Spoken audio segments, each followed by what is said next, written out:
మీ ఎలాంటి వ్యాపార ప్రకటనలకైనా వెంటనే మా ఛానల్ సంప్రదించండి. నమస్తే. ఈరోజు మన స్టూడియోలో ప్రముఖ ఆధ్యాత్మికవేత్త దైవజ్ఞ బ్రహ్మశ్రీ వీరాపురం సుబ్రహ్మణ్య స్వామి గారు మనతో ఉన్నారు. గురుగారితో మాట్లాడదాం. నమస్కారం గురుగారు. శుభాశీస్సులండి. సో సెప్టెంబర్లో మీనరాశి వారి పరిస్థితి ఏ విధంగా ఉండబోతుంది? ఏళ్ళనాటి చిల్లో ఉన్నారు, పైగా చంద్రగ్రహణం కూడా ఈ నెలలో రాబోతుంది. దీని తాలూకు ఇంపాక్ట్ ఎంతవరకు ఉంటుంది? ఓవరాల్గా ఎలాంటి జాగ్రత్తలు దైవారాధన చేసుకుంటే బాగుంటుంది అంటారు? చాలా చక్కని విషయం అడిగారు. ఈ యొక్క భాద్రపద మాసం సెప్టెంబర్ నెల మీనరాశి. ఈ మీనరాశి వారికి అన్ని విధాల హానికర ప్రభావమే అధికంగా ఉంది. ఓవరాల్గా గ్రహస్థితి రీత్యా చూసుకుంటే కుజుని ప్రభావం తీవ్రంగా నష్టాన్ని కలగచేస్తుంది. కుజుడు దోషకారకుడై ఉన్నాడు. అంటే ఏమిటంటే కుజుడు కొన్ని విధాలుగా అనే చెప్పడం కన్నా అన్ని విధాలుగా మెయిన్ ఆర్థికానికి కారకుడు. అంటే రుణ బాధలు, రుణపీడితుడు అన్నమాట. ఎవరు? కుజుడు. రుణపీడితుడు అంటే అప్పుల బాధలు అధికంగా ఉంటాయి. ఒకటి. రోగపీడితుడు కూడా. రోగపీడితుడు అంటే ఆరోగ్యపరంగా ఎప్పుడు ఏ విధమైన సమస్య వస్తుందో కూడా ఊహించలేని విధంగా, నిన్నటిదాకా బాగున్నాడు అంటే ఈరోజు టక్కని ఏదో ఒక రకంగా నష్టం, అనారోగ్య పాలు గురయ్యే అవకాశం ఉంది. ఇదే కాకుండా దీంతోపాటు కుజుని ప్రభావం తీవ్రం ఉండిందనుకోండి, ఇంట్లో భార్య అయినా సరే శత్రువే. ఇంట్లో భార్య అయినా శత్రువు. ఇన్నేళ్ళు భార్య మంచిదే, కానీ ఆటోమేటిక్గా సడన్గా మారిపోతుంది. భార్య అయినా శత్రువే, కొడుకైనా కూతురైనా శత్రువే అయిపోతుంది. అటు తల్లిదండ్రులైనా ఇటు అత్తమామలైనా శత్రువే. ఇంకా బయట వాళ్ళతో చెప్పాల్సిన అవసరం లేదు, ఎదురుగా డైరెక్ట్గా దాడికి దిగే అవకాశం కూడా. అంటే చిన్న మాటకి దాడికి దిగే అంత ఊహించని సంఘటనలు అంటారు. ఏమంటారు? ఊహించని సంఘటనలు. మనం అనుకోలేదు ఇలా జరుగుతుందని తర్వాత అనిపిస్తుంది. ఏమని జరిగి అవన్నీ అయిపోయిన తర్వాత ఎందుకు ఇలా జరిగింది, మనం ఇంత ఇదిగా జరుగుతుందని నేను ఎక్స్పెక్ట్ చేయలేదు, అనుకోలేదు, ఊహించలేదు, అంత తారుమారైపోయింది అని తర్వాత అనుకుంటుంటాం. జరిగిపోయిన తర్వాత ఇవన్నీ మామూలు, ఇవన్నీ కామనే. కానీ అది జరగకుండానే చూసుకోవాల్సిన బాధ్యత కూడా ముందు చూపు అంటారు. ఏమంటారు? ప్రతి విషయంలో కూడా ముందు ఆలోచన, ముందు చూపు ఉండాలి. మనం ఇంకా చెప్పాలి అంటే వివాహ విషయాల్లో ప్రయత్నం చేయకపోవడం మంచిది. పెళ్లి ప్రయత్నాలు చేయకపోవడం మంచిది. ఏదైనా నూతన వ్యాపారాలు చేయాలనుకోవడం అసలు మంచిది కాదు. ఉన్నదాన్ని పోగొట్టుకోవడమే. ఏదో ఉన్నది కాస్త ఇంట్లో ఉంటే ఉంటుంది, నిలబడి ఉంటుంది. దాన్ని తీసుకుపోయి కాస్త చేతులు కాల్చుకోవాల్సిన అవసరం లేదు. నూతన వ్యాపారాలు చేయొద్దు. నూతన వాహనాలు కానీ వస్తువులు కానీ ఏవైనా కొనద్దు. అది ఇల్లైనా కావచ్చు, లేదంటే బంగారం కావచ్చు, లేదంటే ఐరన్ కావచ్చు. అదే వాహనాలు ఏదైనా సరే, స్కూటీ, బైక్, కారు ఎటువంటివైనా సరే కొనకపోవడం చాలా మంచిది. ప్రతి విషయంలో కూడా వీలైనంత వరకు పోస్ట్ పోన్ చేసుకోవడం మంచిది. కాలం కలిసి రానప్పుడు తలంచుకొని పోవాలి. కాలం కలిసి రానప్పుడు తలదించుకొని పోవడం మంచిది. మనం తలదించుకున్నామే అని బాధపడాల్సిన అవసరం లేదు. అది కూడా మనకు ఎంతో శుభాలను కలగచేస్తుంది. తలదించుకోవడం కూడా శత్రువుని కూడా మిత్రుని చేసేస్తుంది. అదే మార్గం. ఇక్కడ తలదించడమే ప్రపంచాన్ని జయించడం. మనం తలదించుకున్నామని భయపడాల్సిన అవసరం లేదు. ప్రపంచాన్ని జయించడానికి కూడా ఇది ప్రధానమైన మార్గం అవుతుంది. మళ్ళీ మరి గుడ్ టైం స్టార్ట్ అవడానికి ఎంత సమయం పట్టవచ్చు అంటారు? మొత్తం మీద ఈ మాసం అయితే చాలా బాగలేదు. దానికి తోడు చంద్రగ్రహణం, అపసవ్య కాలసర్ప చంద్రగ్రహణం అన్నమాట.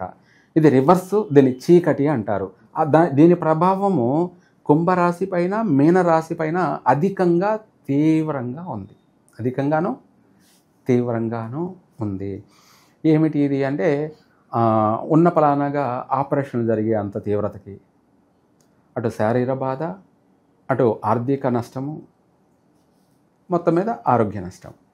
ఇదే కాకుండా ప్రమాదాలు, ప్రాణహాని, నష్టాలు కూడా జరిగే అంత తీవ్రమైనటువంటి నష్టము ఉంది. ఒక మాటలో చెప్పాలంటే అన్ని విధాల హాని కలగచేస్తున్నది ఈ యొక్క చంద్రగ్రహణం అనేది. అంటే మనము ఏదైనా సరే మంచి జరుగుతుంది అనుకొని చేద్దామనంటే అది రివర్స్ అయిపోతుంది. దాన్నే అపసవ్యము అంటారు. రివర్స్. అనుకున్నది ఒకటి, జరిగింది ఇంకొకటి.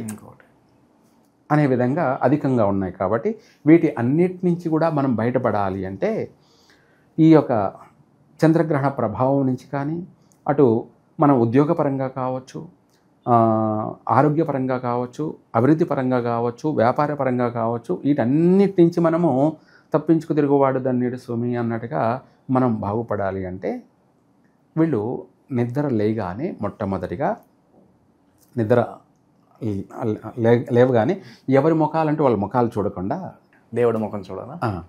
నిద్ర లేగానే గణపతిని చూడండి. నిద్ర లేగానే గణపతినన్నా చూడండి, లేదనుకోండి అమ్మవారినన్నా చూడండి, అది కాకపోతే ఆంజనేయ స్వామినన్నా చూడండి. అంటే మనం పనుకున్నప్పుడు మనకెదురుగా ఒక ఫోటో పెట్టుకోవడం, లామినేషన్. అది ఈ ముగ్గురులో ఎవరైనా సరే, గణపతి అయినా సరే, అటు అమ్మవారైనా సరే, లేదంటే ఆంజనేయ స్వామి అయినా సరే, మనకెదురుగా పడక గది కావచ్చు, పర్వాలేదు, లామినేషనే, ఆడేం విగ్రహం కాదు. అంటే కొంతమంది చెప్తుంటారు బెడ్రూమ్లో దేవుడు ఉండకూడదు అని. దేవుడు అంతటా దేవుడే ఉన్నాడు. దేవుడు అంతటా దేవుడు లేనిదంటూ ఎక్కడా లేదు. అదే ప్రహ్లాదుడు, నువ్వు దేవుడు ఎక్కడున్నాడు అంటే అన్ని చోట్ల దేవుడే ఉన్నాడు అని చెప్తాడు. మరి స్తంభంలో ఉన్నాడో చూపించంటే ఉన్నాడు అంటే పగలు కొడితే స్తంభంలోంచి ఉగ్ర నరసింహస్వామి వస్తాడు. అట్లాగా దేవుడు లేని చోట అంటే ఏమీ లేదు. బెడ్రూమ్లో పెట్టుకోవచ్చా పెట్టుకోకూడదా అనేది ఏమీ లేదు. అడే మనము ప్రతిష్ఠ చేసి విగ్రహం పెట్టడం లేదు. ఒక ఫోటో లామినేషన్ పెట్టుకొని నిద్ర లేగానే చూసామనుకోండి, దరిద్రం పోతుంది. ఏంటి చూడగానే అంటే రాబోయేటువంటి ఉపద్రవాల నుంచి మనం సొగం తప్పించుకున్న వాళ్ళు అవుతాం. ఆ తర్వాత రెండవది ఏమిటి అంటే ఈ భాద్రపద మాసం అంతా కూడా ఎక్కువగా భక్తి శ్రద్ధలకు ఎక్కువగా టైం కేటాయించాలి. ఆ ఎక్కువ టైం అనేది ఏంటంటే పొద్దున ఒక అరగంటో గంటో, మళ్ళీ సాయంత్రం ఒక అరగంటో గంటో సమయం కేటాయించి మనము ఇక్కడ గణపతిలో కూడా ఒక ప్రత్యేకం ఏమిటంటే రుద్ర గణపతి అని కూడా చెప్తారు. ఏమంటారు? రుద్ర గణపతి. ఈయనను పూజించినట్టు అయితే పటాపంచల్. ఏమిటి? పట పంచల్ అంటే రాబోయే 10,000 ఉపద్రవాలు కావచ్చు, 1,00,000 ఉపద్రవాలు కావచ్చు, రుద్ర గణపతి అని పూజించడం వల్ల మనకు సకల దోష వినాశనం, సమస్త దోష వినాశనం జరుగుతుంది. లేదు అది తెలియలేదనుకోండి, మనకు కనుదిష్టి గణపతి అని కూడా అంటారు. అంటే 5 తలలు ఉన్నటువంటి గణపతిని కావచ్చు, లేదంటే ఏక గణపతి అయినా సరే 3వ కన్ను ఉంటుంది కదా, ఆయనను పూజించినట్టు అయితే మనల్ని ఆ 3వ కన్ను కాపాడుతూ ఉంటుంది. మనల్ని మనం ఇప్పుడు క్రియేట్ చేసుకున్నాము కెమెరా, ఎక్కడెక్కడ ఏం జరుగుతుందో అనేది 3వ నేత్రం చూస్తూ ఉంటుంది. మంచి చెడుని మనం దాన్ని గ్రహించగలం. అదేవిధంగా ఈ 3వ కన్ను ఉన్నటువంటి గణపతిని మనము పెట్టుకొని పూజించడం, లేదంటే ఆ అష్టోత్తరం కానీ దానికి సంబంధించినటువంటి ఏదైనా శ్లోకం కానీ ఈ పఠించుకుంటూ ఎక్కువగా ఈ దోషం నుంచి బయటపడడానికి బియ్యము, కుంకుమ, నెయ్యి కలిపిన కుంకుమతో బొట్టు పెట్టుకోవాలి. అర్థమైందా? ఏమర్థమైంది? నెయ్యి, కుంకుమ, బియ్యం, బియ్యంతో కలిపి ఉన్నదాన్ని బొట్టు పెట్టుకోవడం అనమాట. కొంతమంది దీన్ని అశుభంగా కూడా భావిస్తారు. ఏమని? అశుభం అంటే ఏంది? కొన్నిటికి ఇవి చేస్తారు కదా, అశుభ కార్యాలంటే మన పిండ ప్రధానాలు వాటిలోనే చేస్తారు కదా అని అనుకుంటారు. కానీ అపసవ్య కాల సర్పదోషం, అపసవ్య గ్రహణ దోషాన్ని నివారణ చేసేది ఇందాక రుద్ర గణపతి అన్నాను చూసారా. మనం రుద్ర గణపతిని పూజించలేకపోయినా తెలియకపోయినా ఈ కుంకుమతో కలిపి ఉన్నటువంటి బియ్యం, కుంకుమ, ఆవు నెయ్యి ఇది కలిపి బొట్టు పెట్టుకున్నట్టు అయితే విశేషంగా రాబోయే ఎటువంటి ఉపద్రవాలైనా సరే, పెను ప్రమాదాలైనా సరే ఇవన్నీ కూడా కొట్టుకుపోతాయి. రుద్ర గణపతి అనుగ్రహం కలుగుతుంది. రాబోయే ప్రమాదాల నుంచి, ప్రాణ నష్టాల నుంచి మాత్రం తప్పకుండా మనము బయటపడతాం. చక్కగా కలిసి వస్తుంది. వీలైనంత వరకు ఇది రాత్రి పనుకునేటప్పుడు పొద్దున పూట ఇలా చేసి ఆ తర్వాత గ్రహణం అయిపోయిన మరుసటి రోజు వీళ్ళు నవధాన్యాలు అన్నీ కలిపి ఒక ఎరుపు జాకెట్లో మూటగట్టి 9 నవధాన్యాలు కలిపి అందులో తాంబూలం దక్షిణ పెట్టి పండితుడికి దానం చేస్తే నవగ్రహ దోషం పూర్తిగా వైదొలిగిపోతుంది. దాన రూపంలో అంటే మన దరిద్రాన్ని, మనకున్నటువంటి షాడోని, మనకున్న నెగిటివ్ని మనము దానం చేసేస్తాం. ఎవరికి?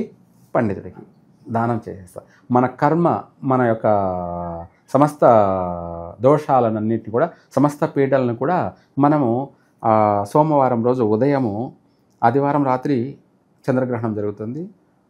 తెల్లవారుజామున ఉదయం వచ్చేసి 7 నుంచి 9 వరకు కూడా ఆ సమయంలో రాహుకాలం జరుగుతుంది. కాబట్టి 7:30, 9 ఆ సమయంలో ఈ దానం చేయడం వల్ల వీళ్లకు సర్వకర్మ విమోచన జరుగుతుంది. అన్నీ కూడా మంచి జరుగుతాయి, భయపడాల్సిన అవసరం లేదు. మనకు కష్టము నష్టము రాబోతున్నప్పుడు దానికి తగినట్టుగా పరిహారం చేయాలి. ఏ దానికి ఏం చేయాలో ముళ్ళుతోనే తీయాలి, వజ్రాన్ని వజ్రంతోనే కొయ్యాలి అన్నట్టుగా ఈ విధమైనటువంటి తిలకాన్ని వీళ్ళు ధరించడం వల్ల ఎటువంటి గ్రహణ దోషాలైనా కూడా వీళ్లను ఏమీ చేయలేవు. ఇక వాస్తుపరంగా, న్యూమరాలజీ పరంగా ఈ రాశి వాళ్ళకి ఏమన్నా సలహాలు సూచనలు ఉన్నాయి గురుగారు? చాలా చక్కని విషయం అడిగారు. వాస్తు ప్రకారంగా వచ్చేటప్పటికి ఈ యొక్క మీనరాశి వాళ్ళు ఉత్తరముఖంగా వెళ్ళాలి. ఉత్తర ఈశాన్యముఖంగానైనా సరే, ఈశాన్యం లేదా ఉత్తరముఖంగానైనా సరే, లేదా పూర్తిగా ఈశాన్య దిశగానైనా సరే వీళ్ళు ప్రతిరోజు ప్రతినిత్యం బయలుదేరినట్టయితే ఎంతటి కార్యాన్నైనా కూడా శుభప్రదంగా అయిపోతుంది. ఆ పని అవుతుందో లేదో అని అనుమానంగా పోయిన వాళ్ళు ఆ పని నెరవేరుతుంది. అరే ఇది అవుతుందని నేను అనుకోలేదు, కానీ అయిపోయింది, నేను అదృష్టవంతుణ్ణే అని తను అనుకుంటాడు. అదే కథ కావాలి, అదే మనకు కావాల్సింది. నేను అదృష్టవంతుణ్ణని అనుకోవడమే మహాభాగ్యం. అలా జరగాలి అంటే ఉత్తరముఖంగా కానీ ఈశాన్యముఖంగా కానీ బయలుదేరి వెళితే కాగల కార్యం ప్రతిదీ కూడా నెరవేరుతుంది. చక్కగా పాజిటివ్గా అభివృద్ధి చెందుతారు. పెళ్లి చూపులకి వెళ్ళడం కూడా ఈ దిశగా బయలుదేరినట్టయితే మంచి సంబంధాలే దొరుకుతాయి. ప్రతిరోజు ప్రతి పని పైన కూడా ఈ దిశగా బయలుదేరినట్టయితే చక్కగా కలిసి వస్తుంది.